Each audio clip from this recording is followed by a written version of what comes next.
और यहाँ शिव महापुराण की कथा कर रही है, भगवान शंकर का संवाद कर रहा है, शिव कथा कर रही है। अपने भीतर एक बात हमेशा उतार कर रखना, एकादशी का व्रत करो, चाहे सोमवार का व्रत करो, चाहे पशुपति व्रत करो, चाहे तीज का व्रत करो, चाहे चतुर्थी का व्रत करो, चाहे पंचमी का करो, चाहे छठ का करो, तुम्हारी मर्जी पड़े जो व्रत करो।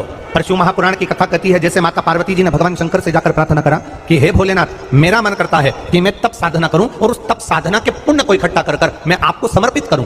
आपके मन में जब व्रत करने का भाव प्रकट हो जाए, आपके मन में जब दान करने का भाव प्रकट हो जाए, आपके मन में तप साधना करने का जब भाव प्रकट हो जाए, तो शिव कथा कहती है एक बार अपने पति के कानों में यह बात जरूर डालिए कि मेरा मन कर रहा है कि मैं पशुपति व्रत कर लूं, मेरा मन कर रहा है कि मैं सोमवार का व्रत कर लूं, मेरा मन कर रहा है कि मैं भगवान की ये सोमवार का व्रत, ये 16 सोमवार का व्रत, ये पशुपति व्रत मैं धारण कर लूं। ये अपने मन की बात आप अपने पति से जरूर कहें, अपने परिवार में जरूर कहें। कारण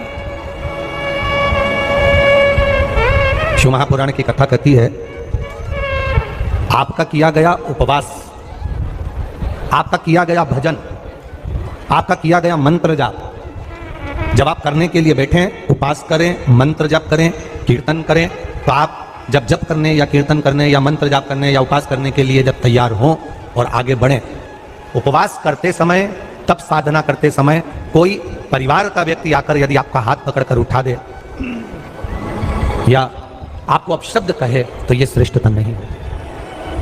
आप करो पशुपति व्रत, आप करो सोमवार के व्रत, पर निवेदन है कि व्रत करते समय, व्रत के पहले आपके परिवार वालों को, आपकी पति को, माता पिता को, परिवारजन को यह बात बता दी जाए कि हम ये व्रत कर रहे हैं। क्यों?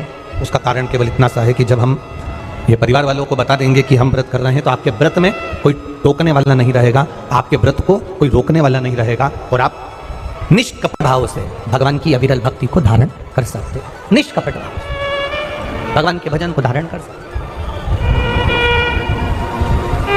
इतना सुंदर वर्णन किया गया है महामृत्युंजय मंत्र का। यदि हम किसी ब्राह्मण से अनुष्ठान करवा रहे हैं, महामृत्युंजय मंत्र का यदि हम किसी ब्राह्मण से अनुष्ठान करवा रहे हैं, शिव महापुराण की कथा कहती है अनुष्ठान पत्नी करवा रही है या पति करवा रहा है, सास करवा रही है या ससुर करवा रहा है, घर का जेठ करवा रहा है या जेठानी करवा रही है। शिव महापुराण की कथा कहती है जितने लोग आपके घर में रह रहे हैं, जितने लोगों के साथ आप 24 घंटे घर के अंदर रह रहे हैं, जब हम पशुपति व्रत करें या महामृत्युंजय का अनुष्ठान किसी ब्राह्मण से करवा रहे हैं या मंदिर में हम अनुष्ठान करवा रहे हैं, तो भी हमारे चित्तवृत्ति से हमारे परिवार वालों को यह मालूम होना चाहिए कि मैंने उन ब्राह्मण के द्वारा अपने परिवार के हित के लिए, अपने बुजुर्ग के हित के लिए, अपने घर के हित के लिए मैंने महामृत्युंजय का अनुष्ठान करवाया है। उसका पुण्य 4 गुना बढ़ता है, जिससे घर के लोगों में कोई विस्मयता उत्पन्न ना हो।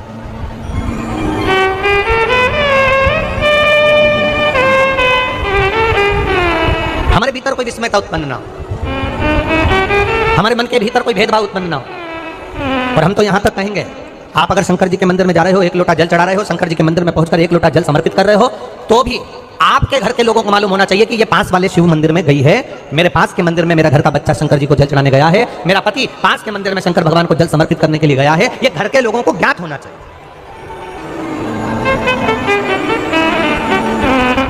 घर के लोगों को ये मालूम होना चाहिए कि ये पास के मंदिर में मेरी धर्म पत्नी गई है, पास के मंदिर में मेरे माता पिता गए, पास के मंदिर में मेरे परिवार के लोग हैं। ये आपकी चित्तवृत्ति में और परिवार की चित्तवृत्ति में ये बात रहना चाहिए, छुपा कर नहीं जाना।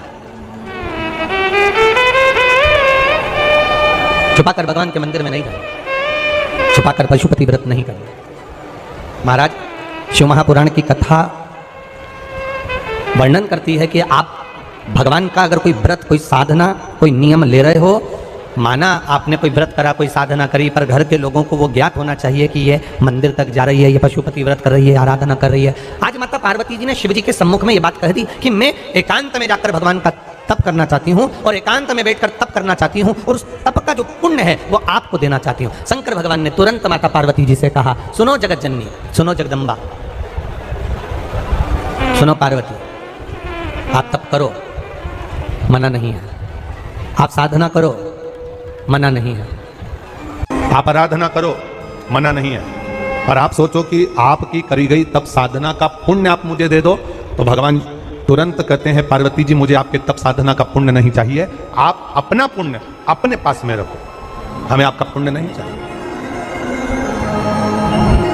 अभी तक जितनी शिव महापुराण की कथा हुई उस कथा में आज तक ये बात नहीं निकली जो आज आप लोगों के बीच में इस भोपाल नरेला विधानसभा में जो कथा चल रही है इसमें ये कहना चाह रहे हैं। बड़ा ध्यान लगाकर सुनना। आप अगर 5 महीने तक, 6 महीने तक, 3 महीने तक, 2 महीने तक, 15 दिन, 20 दिन, 1 महीना, 1 साल, 2 साल, 8 साल, 4 साल अगर आपने शंकर भगवान को जल चढ़ाया है तो शिव महापुराण की कथा यहां तक कहती है कि आपके घर में अगर कोई व्यक्ति बहुत दयनीय स्थिति में पड़ा हुआ है, हॉस्पिटल में पड़ा हुआ है, कोई तकलीफ में पड़ा हुआ है, कोई कष्ट में पड़ा हुआ है, तो आप जब भगवान शिव को जल समर्पित करो तो बाबा से ये विनती कर कर भी जल समर्पित कर सकते हो कि मेरे परिवार का एक व्यक्ति, उसका ये साथ में ये हो गया और वो हॉस्पिटल में पड़ा, उसका नाम ये है, गोत्र ये है। बाबा हमने जो तप साधना करी है, हमने जो इतने महीने तक आपको जल समर्पित करा है, हमने जो बेलपत्र समर्पित करी है, मेरे बाबा आज स्वीकार करना। और जो हॉस्पिटल में पड़ा है, जो कर्जे में लदालूम पड़ा है, जो तकलीफ भोग रहा है, ऐसी कृपा करना बाबा कि मेरे 2 महीने जो मैंने जल चढ़ाया है उस चढ़ाए गए जल का पुण्य मैं उसके खाते में देती हूं और उसको ठीक कर देना। यह पुण्य का भाग,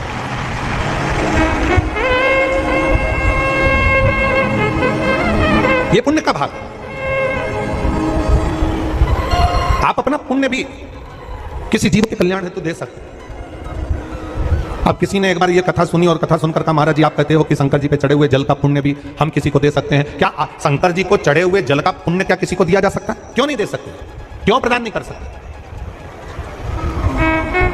एक पत्र आया, देखिए। बाबा की कृपा का मैं क्या वर्णन करूं। मेरी भाभी को कोई संतान नहीं थी, उनकी शादी को 9 वर्ष हो गए थे। सारे डॉक्टरों को दिखाया, ऐसा कोई देवी देवता का धाम नहीं था जहां हम नहीं पहुंचे। डॉक्टरों का इलाज भी करवाया पर संतान की प्राप्ति नहीं हुई। मेरी भाभी देव देवता सब पूजने के बाद हार गई तो उन्होंने फिर देवताओं का स्मरण करना भी बंद किया। तब मैं भगवान शिव के मंदिर जाया करती थी, शिव की आराधना करी करती थी। गुरुजी आप कहते हो कि शंकर भगवान पे चढ़े हुए जल का पुण्य दे सकते हैं, तो यह पुण्य की कथा कर रही है। मैंने जो 6 महीना भगवान शंकर की आराधना करी, उस आराधना का पुण्य मैंने भगवान देवादिदेव महादेव से कहा कि अगर आप सच्चे हो तो मेरी भाभी का गर्भ ठहर जाए, ऐसी कृपा करना। और बाबा 9 वर्ष के बाद मेरी भाभी के यहाँ संतान की प्राप्ति हुई, इसलिए मैं बाबा को यहाँ प्रणाम करने को। यह शिव तत्व